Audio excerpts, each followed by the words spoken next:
The female prisoner Scorpion films are a series of classic exploitation movies from 1970s Japan. On the surface, they'd appear to be your run-of-the-mill women in prison film. Each day, the criminal courts condemn scores of unfortunate girls to prisons that need reforming more than the prisoners. For in these dismal cages, the first-time loser is exposed to the habitual criminal by a vicious, outmoded penal system. The Big Bird Cage. A strange and brutal world of men who are only half men and women who are more than all woman. Albeit perhaps a little more extreme than other films in the early 70s. But when you actually sit down to watch them, you quickly start to notice that they're actually a showcase for some utterly fantastic direction, far better than would normally be expected from a film like this. It's stylish, at times bizarre, and keeps you on your toes, wondering what strange directorial decision is going to be made next. So today, we're going to take a deep dive into these films and explore exactly what makes them so captivating, and why, almost 50 years on from their initial release, they still stand out among other cheap and grimy exploitation films from the same era. So the first film starts out and you can already tell it's way more well made than films of this type usually are. It's well shot and well paced and well edited and all that good stuff, but ultimately it's still a remarkably silly exploitation film. These films get more thematically interesting as they go along, but this first one is some no-holds-barred trash. There's a lot of pointless nudity, the violence is bloody and over the top. Honestly, the film that it reminds me most of is 1991's Ricky-O, The Story of Ricky, and there's even a scene that Ricky-O basically lifted from this film. It isn't until we get to the film's flashback sequence that we really see how great the film can be. It's shot on this very theatrical rotating set, the lights keep changing, and the jump cuts at the end. It's just a truly fantastic scene. The first 3 films in the series were directed by Shinya Ito, these being his most well-known features, and it's a major part of why these films remain so watchable today. Whereas most films comparable to this would be rather grimy affairs, these are neon-lit and hyper-real. There's a strong sense of excitement while watching these films, as you wait not only for what crazy thing the Scorpion herself will do next, but also what crazy thing Ito himself is going to pull out the bag for the next sequence as well. The other most important reason for why these films work so well, however, is the Scorpion herself. That being Japanese B-movie queen Miko Kaji. Most famous before this for the Stray Cat Rock film series, she does a fantastic job in playing this character. She's assured and confident and quiet, but you know she'd be able to fuck you up at a moment's notice. She does this stare in which she's like, I know you're winning now, but I will have my revenge, and it's just so cool. I know there was some disagreement on set between Ito and Kaji about how exactly she should portray the Scorpion, but whatever compromise we see on screen is just perfect. And it's no wonder the character would become a cult icon, being portrayed by a number of other actresses afterwards. Kaji would later go on to score her biggest role, playing the lead in Lady Snowblood, but this is the role I'll always think of her in. In addition to starring in the film, Kaji also sings the film's theme song, and it's honestly a banger. It's this brooding, calm pop ballad as badass as a Bond theme, and I look forward to hearing it every film. It's a massive part of why the film's style has had such a lasting influence, and if this song sounds familiar to you, well, there's good reason for that.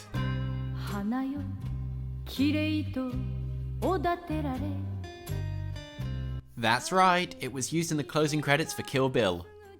The second closing credits. Kill Bill is probably the most obvious example of a film taking influence from the series, except being a Quentin Tarantino film, a largely silent protagonist just wouldn't have flown. The bride's very female revenge saga feels very similar to the Scorpion's. Wherever you are in the world, she will find you like a force of nature, complete with the same stylistic flourishes. The black and white of the flashback sequences being very reminiscent of the flashbacks from the 4th film in the series, even down to the weird accompanying noiseescapes. Volume 1 even ends with a large extended reference to Lady Snowblood, Kaji's most iconic role.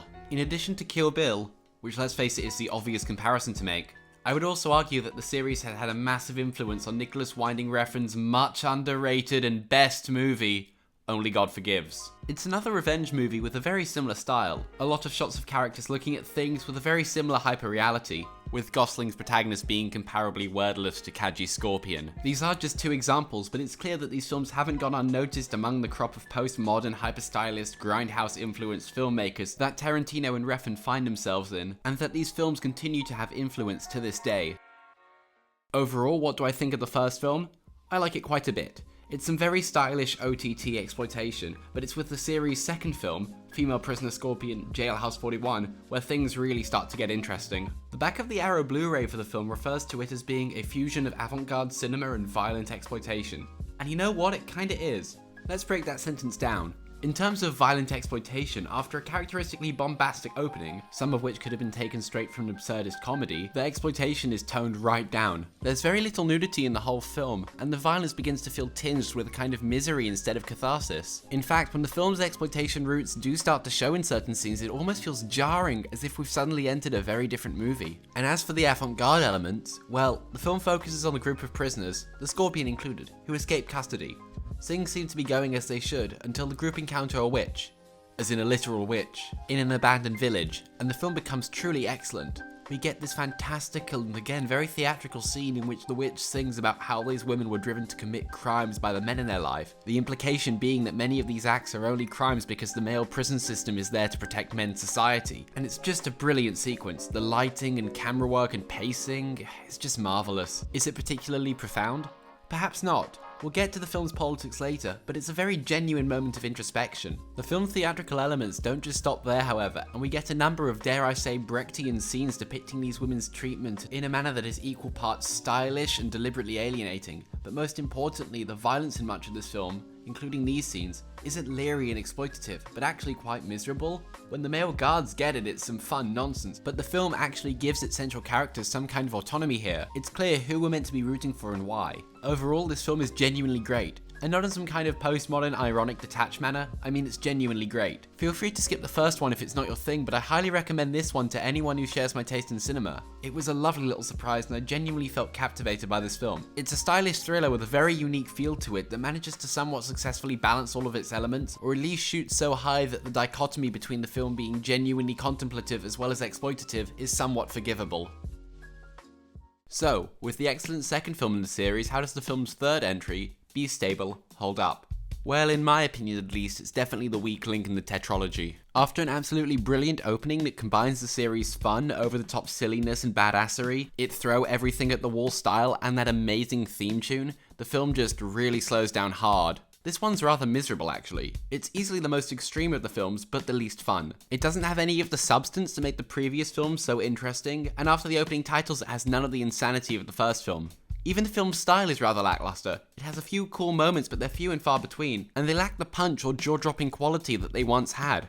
While Kaji's performance is still as engaging as ever, and the movie's climax is pretty satisfying, I was honestly bored by the end of this. If you're watching the whole series back to front, then I wouldn't tell you to skip over this one, but I can definitely say I won't be revisiting it anytime soon.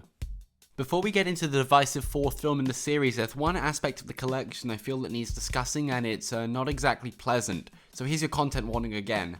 Each one of these films have a somewhat lingering obsession with sexual violence, and this permeates each and every one of them.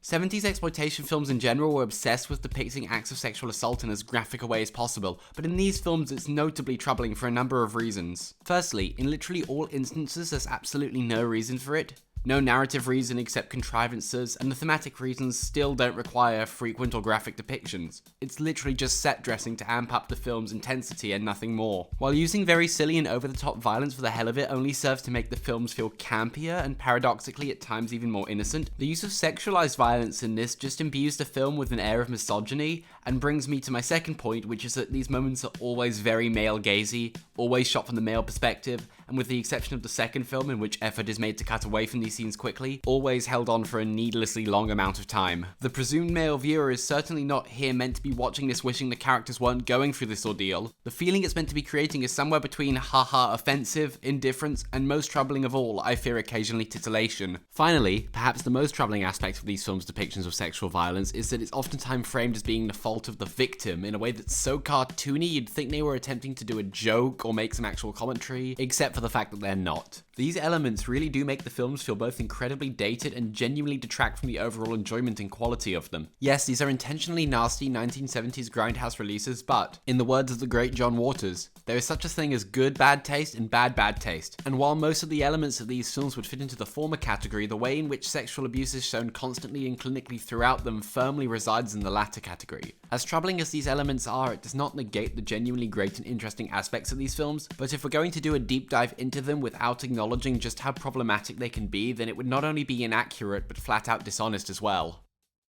So the fourth film, Grudge Song, starts off and things are different. For one, Shanya Ito is out as director, being replaced by Yasuhiro Hesebe, who had worked previously with Kaji on some of the Stray Cat Rock films. From what I gather, this film is generally considered to be the weakest of the original films, in part down to the change in director and also because they pair Matsu up with a sidekick, the socialist student activist Yasuo, very well played by Masakazu Tamura. But you know, I don't know what all you are playing at, but this is easily the best in the series. Perhaps Hesebe isn't as good as a director as Ito is, with some of the film's chase sequences becoming a little muddled, but this film is easily the most thrilling and substantive of the four. Tamura's character is as engaging as Kaji's, and their relationship is really well done, and story-wise it's easily the least predictable and least typical for the exploitation genre, getting into some seriously interesting territory discussing the role of police, government, and capital punishment in Japanese society. The film's stylish moments are as good as ever, and the remix theme song is possibly its best version, adding a kind of jazzy sleaze element to itself. The whole film is just this fantastically engaging 90-minute thriller that manages to be intelligent and intense all at once, and it is a fantastic end to the series.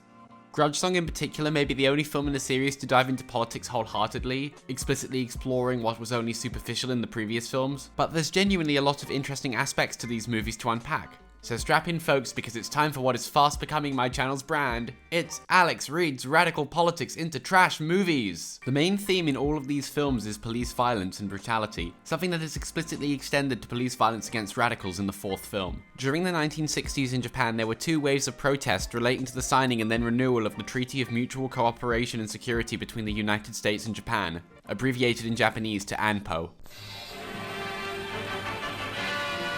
At the White House, history turns a significant corner. The President of the United States escorts the Japanese premier for a notable ceremony in the East Room 18 years after Pearl Harbor. Japan, a former foe, is by treaty to be elevated to partnership as an ally. Premier Nobusuke Kishi hears President Eisenhower speak of the new Treaty of Mutual Cooperation and Security before the signatures are affixed.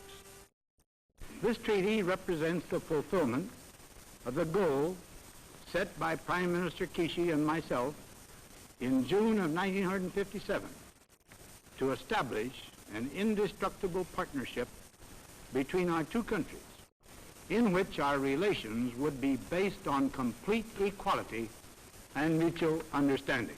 The treaty was seen as unfairly granting the country that had defeated Japan 1.5 decades prior in World War II undue influence in military affairs, posing a risk to both Japanese sovereignty and Article 9 of the Constitution, which commits Japan to a kind of pacifism where it cannot send military troops to fight abroad. The initial protests against the signing in 1960 left thousands injured and one dead, but it was with the treaty's renewal nearly a decade later when things really started to heat up. On January 17th, 1968, there were riots outside a US naval base when the US mistakenly thought sending the nuclear-powered USS Enterprise to pass by Japan on its way to Vietnam was somehow a good idea in a pacifist country that had had 2 nuclear bombs dropped on it by them. But the main incident of police overreach during the build-up and renewal of ANPO was the Todai, or Tokyo riots, which culminated in the fall of the Yasuda Auditorium, where protests initially concerning a 2 billion yen embezzlement scandal at Tokyo University quickly morphed into a full-blown occupation against both campus corruption and the war in Vietnam. The late 60s were truly global, alright. 8,500 police officers and a helicopter dropping an estimated 10,000 tear gas canisters were used to quash the rebellion, resulting in 400 students being arrested, roughly 270 of which were injured, some very seriously. The fourth film really explicitly makes a connection between the Todaya riots and the movie, with Matsuo's newfound sidekick having suffered police torture and life-changing injuries for his participation in student protests. It's made clear that he is a radical of some kind, and one of the big reasons why the US was so keen on ANPO was because of their larger policy of containment, as there was a fear back then that Japan was at risk of becoming communist. But these films as a whole can be read as a criticism of police violence and the impunity in which the police could act, with the director of the first 3 films, Shanya Ito, saying that the films were highly influenced by the events of the era. Indeed, the lessons of the ANPO protests are still highly relevant today, with many fearing that Japan's current Prime Minister, Shinzo Abe, is in the process of watering down Article 9, with a planned revision to the Constitution set to be unveiled later this year. Whilst Grudge Song marks the end of the original series, both the film and the character of the Scorpion continued to have relevance long after the originals ended. There were 2 new female prisoner Scorpion films in the late 70s, a couple of straight-to-video films in the 90s, one of which, known as Tesori in the US, is a weird US spin-off. There's a couple more recent attempts at a reboot as well, with one film in 2008 and one in 2011 that have like martial arts in them or something. But no one actor consistently played the part of the Scorpion after Kaji hung up the mantle. It shows that there is still interest in this property, but nothing really has been successful. Most weirdly, however, there's a Japanese TV show from 2004, every episode of which appears to be on YouTube, but there's almost no information on it at all. It's only from 16 years ago, the internet was around and accessible back then, but there's no IMDb page for it or anything. It took me a good hour just to find a TV listing of it. Other than a couple of forum posts, there's nearly no information of it online. It just looks awful as well. I mean, it looks like it was shot by a bunch of teenagers who were trying a first attempt at making something. It opens with this weird free jazz passage.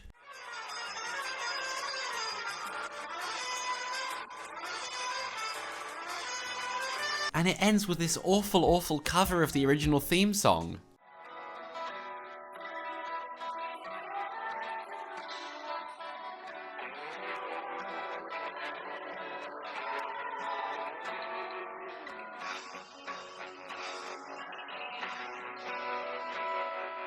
Yeah, can't say I'm going to be binging this one anytime soon.